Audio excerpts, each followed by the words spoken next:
Hi hi friends, ఎలా ఉన్నారు? బాగున్నారా? నేనైతే బాగున్నా. కొంచెం కొంచెం మా నాన్న చనిపోయాడని చెప్పాను కదా, ఇప్పుడిప్పుడే కొంచెం వదులుతున్నా దిగులు. మీరు అందరూ బాగుండాలి, అందులో నేను కూడా ఉండాలి ఫ్రెండ్స్. ఇప్పుడు టాపిక్ ఏంటంటే, ఏదైనా సరే మనం పంతాలకి పట్టింపులకి వెళ్ళొద్దు. వెళ్ళామనుకో మన మైండ్లో అప్సెట్, మనసు అప్సెట్, ప్రతిదీ అప్సెట్. ఎందుకంటే ఫ్రెష్ మైండ్ పెట్టుకోవాలి ఎప్పుడైనా. నిజమా కదా? నా వీడియో మొదటగా చూస్తున్న వారైతే సబ్స్క్రైబ్ చేసుకోండి, లైక్ చేయండి, షేర్ చేయండి. వేరే వాళ్ళకి ఇంకా నన్ను అభినందించేటట్టు చెప్పండి. ఓకేనా ఫ్రెండ్స్? ఎందుకంటే ఈరోజుండ ప్రేమలు, ఈరోజుండ మనసులు రెండో రోజుకి మటుమాయమవుతున్నాయి. నిజమా కదా? నిజమన్న వాళ్ళు నిజమే అని నాకు ఒక కామెంట్ చేయండి కదా. ఎవరైనా సరే దారిని పోతున్నా, మన ఇంటికి వచ్చినా, కనీసం మనం ఒక భిక్షగాడికైనా కానీ ఏదో ఒకటి ఇస్తాం, హెల్ప్ చేస్తాం. కానీ మన అని చేస్తాం చూసావా, వాళ్ళే మనల్ని ఎన్నిపోటు పొడుస్తున్నారు. ఎందుకంటే కొంతమంది బంధువులు ఉంటారండి, బంధువులాగా మారుతారు. వాళ్ళని అప్పుడు కాలంలో కూడా ఒక సినిమా వచ్చింది, బంధువులని, చుట్టాలే బంధువులని, కృష్ణ సినిమా. ఆ సినిమా కూడా వచ్చింది. కానీ అది చూశారు పాపం, కొంతమంది జ్ఞానోదయం తెలుసుకున్నారు. ఆ సినిమా చూసి కూడా జ్ఞానోదయం అయిన వాళ్ళు చాలామంది ఉన్నారు. అందుకే కొంతమంది చుట్టాలు వస్తే ఎప్పుడు వెళ్తారమ్మా అంటారు గపక్కన.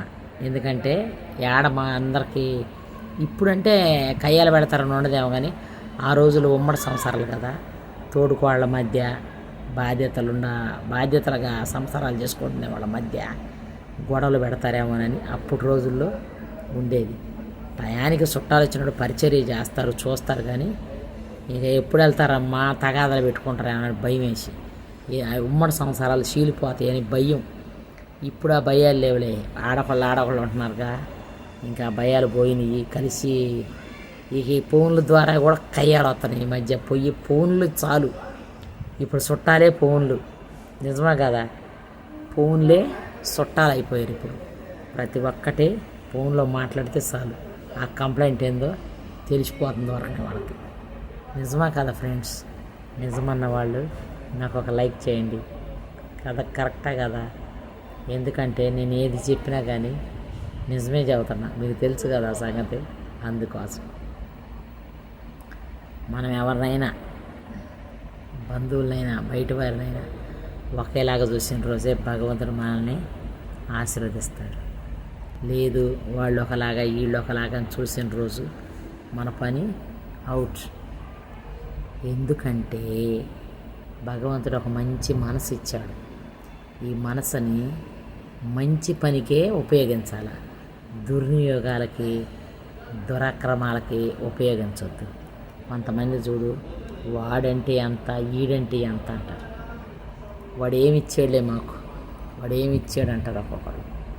వాడంటే నీకు ఇంటి పేరునిచ్చాడు చాలదా? నీకు ఇంటి పేరునిచ్చాడు, వాడికి నీకు ఒక జన్మనిచ్చాడు, అది చాలదా?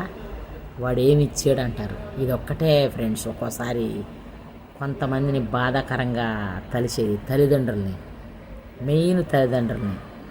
వాడు ఏమి ఇచ్చాడు, వాడు ఏం పెట్టాడు అన్నప్పుడు మనకు అనిపించిద్ది మనది కాదు అన్నవాడిని కూడా చెంపలకు పెట్టి కొడదాం అనిపించిద్ది.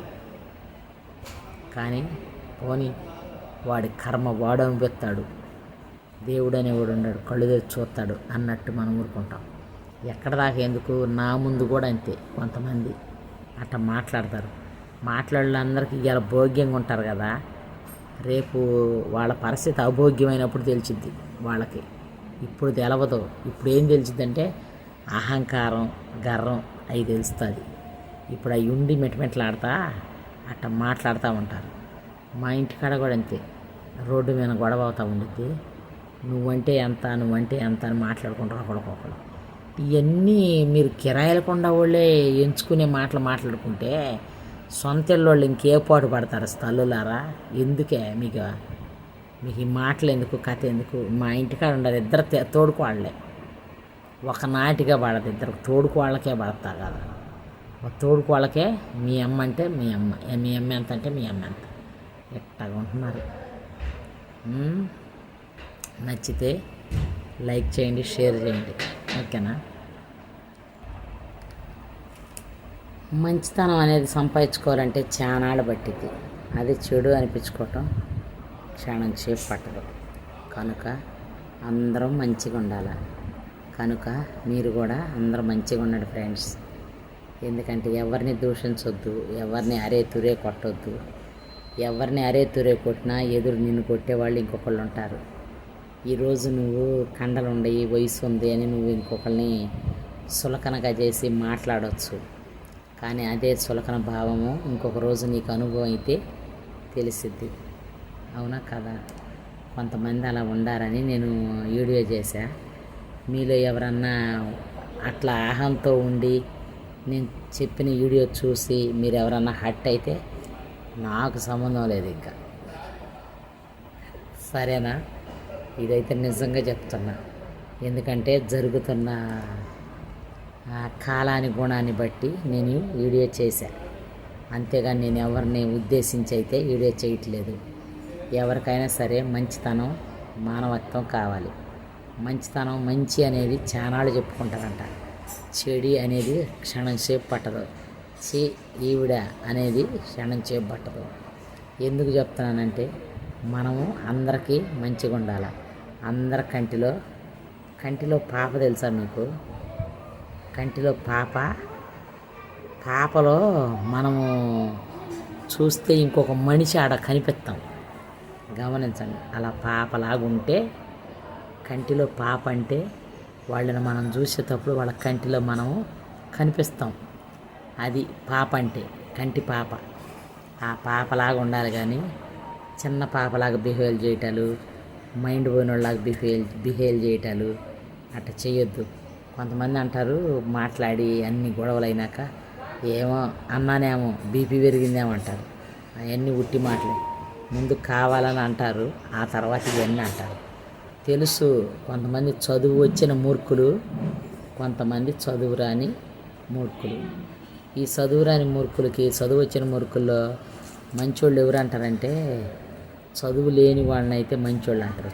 చదివిన వాళ్ళనైతే డెఫినెట్గా మూర్ఖులే అంటారు. అలా మాట్లాడిన వాళ్ళని. కొంతమందిని కేర్ చేయరు. కొంతమంది ఆ కేర్ చేయని వాళ్ళని చదువుకుంటే వీళ్ళు చదువుకున్న మూర్ఖులు అంటారు. చదువు లేనిది కూడా ఒక్కోసారి పిచ్చి కుక్కలాగా మాట్లాడేదిగా. అట్టడి దాన్ని కూడా అది చదువులేని మూర్ఖురాలరా బాబు, నువ్వు చదువుకున్న మూర్ఖుడివి, నీకేందిరా అంటారు. తెలుసుకోండి, జ్ఞానవంతులు కండి. ఎవరైనా తెలివిగా మాట్లాడండి. ఎవరిని దూషించినట్టు మాట్లాడద్దు. మంచిగా ఉండాలి. నలుగురితో బాగుంటే మనం కూడా నలుగురిలో ఉంటాం. నలుగురిని దూషించి మనం దూషణ పాలు కావద్దు ఫ్రెండ్స్. ఇదే నేను కోరుకునేది, మీకు చెప్పేది. మంచిగా వినండి, సబ్స్క్రైబ్ చేసుకోండి, నా వీడియోల్ని ముందుకు తీసుకుపోండి, ఓకేనా? బాయ్. లైక్ చేయండి, ఓకేనా?